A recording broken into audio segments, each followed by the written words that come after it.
Lots of questions that come up here. I know I have a lot. Now, for more on this, we're being joined by our principal diplomatic correspondent, Siddhant Sibal.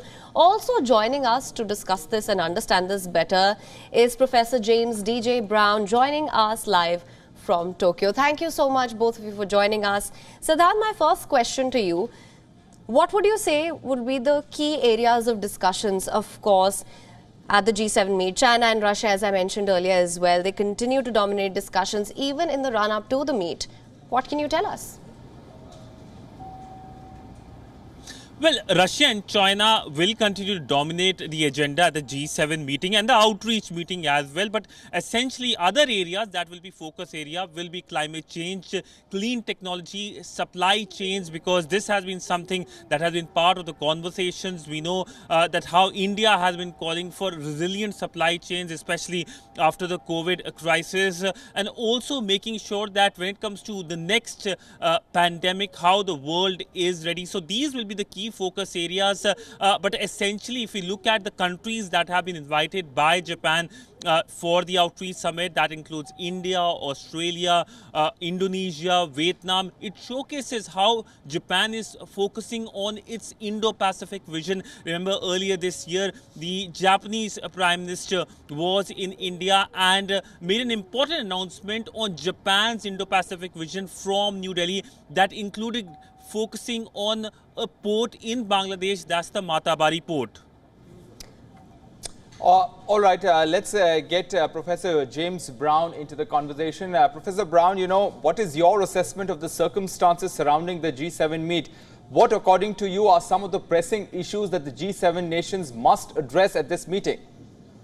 Well, in addition to the topics mentioned by your colleague, the other things I'd add in is, first of all, the nuclear issue. There's a reason why Japan has selected to hold this summit in Hiroshima. It's a very symbolic location, and it highlights the fact that Prime Minister Kishida has as his life's work, his goal to try and move towards a world with at least fewer nuclear weapons. That's one thing he'll want to talk about. The other thing is Taiwan. Japan is very concerned that in a similar way to what we saw in Europe with Russia's invasion of Ukraine, there is the concern that the same could occur with China attacking Taiwan, with major implications for the security of the region. So those two things are foremost in the mind of the Japanese hosts. Right. Now, Professor D.J. Brown, you raised some very pertinent issues there. And in fact, Siddhant, on that note, I wanted to ask, we've seen the deep divisions over China have come to the fore as well within the G7 countries as well. They're very balancing ties with China. Of course, it happens to be a major economic ally for most of the G7 countries. So what can we expect in that regard? Well, on China front, we know while there are countries in the region who are immediately impacted, which includes India and others, focus will be from countries like United States to make sure that there is a united front when it comes to dealing with China. In Europe, the big